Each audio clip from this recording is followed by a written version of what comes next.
Quinta ao Vivo. Voltando agora nesse segundo bloco, estamos falando de um tema bastante importante, a cura interior. E no finalzinho do último bloco, se você acompanhou, percebeu que nós falamos que nós somos os primeiros a ser resgatados e buscados pelo Senhor para estar, trabalhando essa cura interior dentro de nós. E a partir daí poder levar ela para outras pessoas que também precisam, e são muitas as que precisam. Ao longo da nossa caminhada, a gente acompanha trajetórias, como a Jaque falou, de famílias desestruturadas, de filhos que muitas vezes não estão nos lares junto com os pais, e sim com pessoas que estão cuidando deles, porque os pais se ausentam muito tempo de casa. E hoje, o que a gente aprende e o que a gente pode levar para os nossos filhos de maior é a lei do Senhor, é essa verdade, é essa restauração da alma. Porque daí por diante, eles vão seguir um caminho muito mais firmados na rocha do que nós tivemos. Que com certeza, como a Jaque colocou aqui situações de infância, eu também tive as minhas e você também teve as suas. E você deve estar aí recordando de muita coisa que aconteceu na tua infância e que hoje te faz sofrer ainda, que hoje te traz angústia, te traz tristeza. Então aqui hoje nós falando de cura interior, nós estamos mexendo com coisas fortes, nós sabemos, mas elas se fazem necessárias. E aqui eu queria perguntar para a Jaque, ao longo dessa caminhada dela, que ela já está colocando, situações de cura que ela já teve, né? E continua tendo, algumas situações que ela pode ter acompanhado, né, de pessoas, de ela verificar assim, muito claramente a mudança, a transformação e a restauração da alma dessas pessoas. Pois é, né, Grazi? Tu sabe, assim, que se eu fosse contar para ti, nós não ia termos tempo aqui, né? Porque, com certeza, assim, ó, nesses anos, assim, ó, eu já vi, né, já presenciei, assim, mudanças radicais na vida das pessoas, né? Só com o poder da palavra, né? Quando a pessoa se abre para o Senhor. Então, um dos casos assim que eu vi, assim, que sempre me tocou muito, Deus sempre me faz eu lembrar daquele episódio, assim, foi um rapaz na cidade de Passo Fundo, né, que ele estava em último, assim, de depressão, de carência afetiva, ele estava já, assim, dopado de remédio. E ele começou a se abrir assim para Deus, né, para a palavra. Ele começou na época a fazer terapia, conversar, receber os materiais. E eu te digo assim, ó, em 2 semanas, aquele rapaz ele não era mais o mesmo. Até a fisionomia dele mudou. Né? Ele foi totalmente transformado assim com a palavra, porque ele se abriu o coração para Deus. Porque o interessante assim, né? A questão da cura interior mesmo, a libertação do medo, da depressão, até dessa questão que eu falei para ti da bipolaridade, né? Sim. Tudo isso a pessoa tem que querer, né? A pessoa tem que dar um passo para Deus. Sim. E eu lembro assim que esse rapaz ele se abriu, né? Ele começou a estudar os materiais, ele foi buscar o Senhor, orar, se consagrar, e em poucos dias, foram dias, Deus transformou a vida dele, né? Tudo com o poder da palavra. E esse é um caso, né? Mas a gente já viu outros também, assim, de mulheres assim, que estavam odiando seus maridos, né? Odiando a família, a ponto de desistir de um casamento, e se voltar para Deus, assim, e Deus trocar totalmente o sentimento. Aquele sentimento de ódio, de amargura, de rancor, se tornar um sentimento de misericórdia, de perdão, de esperança. Porque quando Deus faz algo dentro de nós, algo acontece, a gente tem esperança. Por que hoje as pessoas estão como elas estão? Porque elas estão sem esperança. Né? A esperança nos motiva a nos acordar de manhã, a lavar o nosso rosto, né? A cuidar da nossa higiene pessoal. Se tu perdeu a esperança, tu perdeu tudo. Então, por isso que muitas pessoas hoje elas estão em depressão, em síndrome do pânico, né? Porque elas perderam a esperança, elas não contatam Deus. Né? Elas estão muito voltadas, às vezes, para as coisas externas. Hoje a gente vive, né, Grazi, a mídia, ela impregna, né, aquela coisa perfeita, mulher perfeita, corpo perfeito, cabelo, maquiagem, né? E quem é que consegue chegar nesse padrão? né? Frustração. Então hoje as pessoas estão frustradas. Às vezes tu vê jovens, meninas com 15, 20 anos frustradas emocionalmente, porque elas não buscam Deus, a vida espiritual delas não existe, né?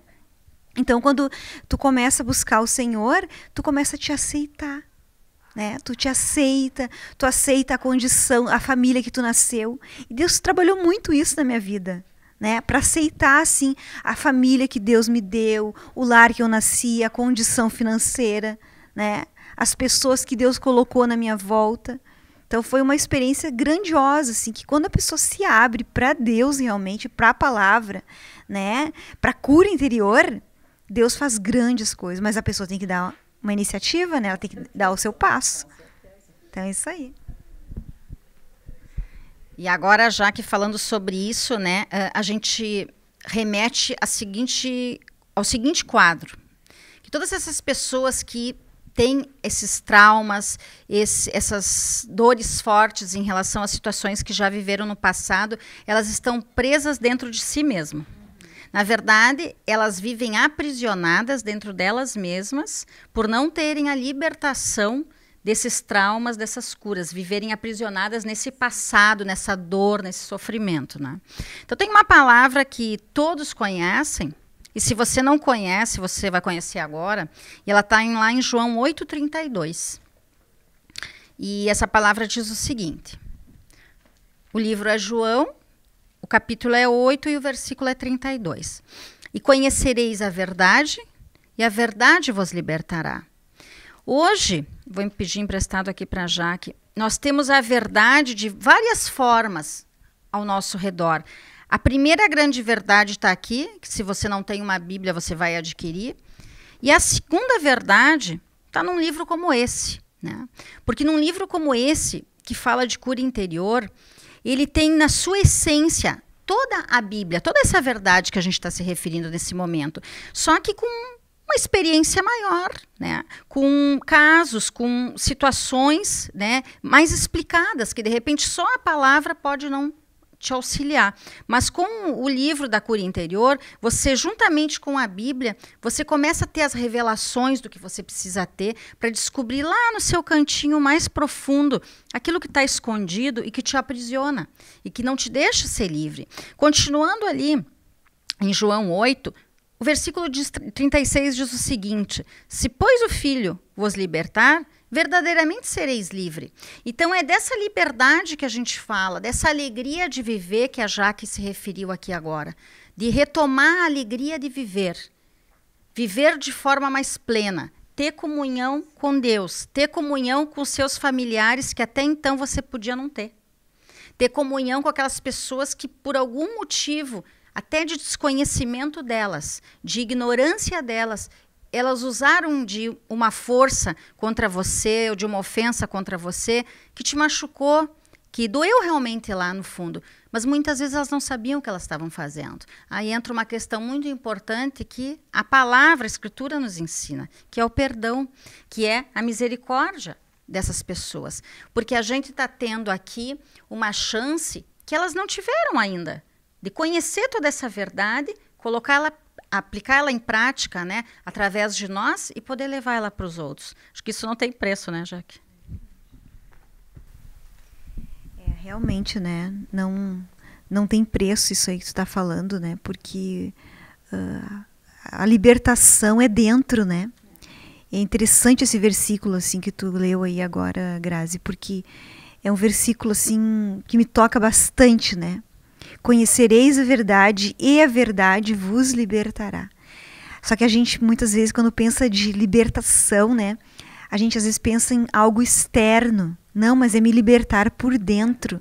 Porque tem até um título, Grazi, que no livro, né, que diz assim, ó, o corte das correntes, né? Então, é o aprisionamento interior, né?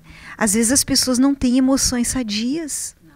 E o pior coisa também, Grazi, que eu sinto assim, ó, é que às vezes cristãos, que são cristãos, que são batizados, conhecem o Senhor, né? Há muitos anos, ainda estão presos por correntes, né? Por setas, por memórias. Tem um CD também que eu acho muito interessante na editora, que é o Cura das Memórias. Né, que é indicado, assim, né? Às vezes a gente fica pensando na infância, na adolescência, na juventude, naquilo que passou, naquilo que aconteceu. Então a gente precisa pedir para o Senhor curar nossas memórias. Porque memórias doentes não deixam a gente ir à frente. A gente não consegue viver em novidade quando a gente está preso no passado. Né? E tem dentro desse livro fala do corte das correntes, né? Que muitas vezes a gente está preso numa corrente do medo, uma corrente da amargura, né? Uma corrente da rejeição. É isso aí. E tu sabe que dentro desse assunto também tem mais uma outra situação que ocorre. Essa palavra, ela entra como uma iluminação, essa verdade, essa palavra que liberta, todos esses materiais, eles entram como uma luz, uma iluminação que vai iluminar aquele cantinho mais obscuro, aquilo que tem escondido dentro de nós e que realmente é ali que é o foco da cura, ali é que é o foco de ser trabalhado. E eu sempre me recordo também de uma situação, hoje a gente está falando de forma bem prática aqui, de sempre que eu penso em oração ou vou para a oração, se não é todas as orações, são quase sempre todas. Eu me recordo de orar para Deus e pedir o seguinte: Senhor, me mostra o que está oculto dentro de mim que eu ainda não enxergo. Coloca a tua luz dentro de mim e me mostra o que está oculto que eu ainda não enxergo. E eu creio que isso vai na linha da cura interior também. Amém? Então, a conversa está super interessante, mas agora a gente vai fazer um intervalinho e voltamos no terceiro bloco. Quinta ao Vivo.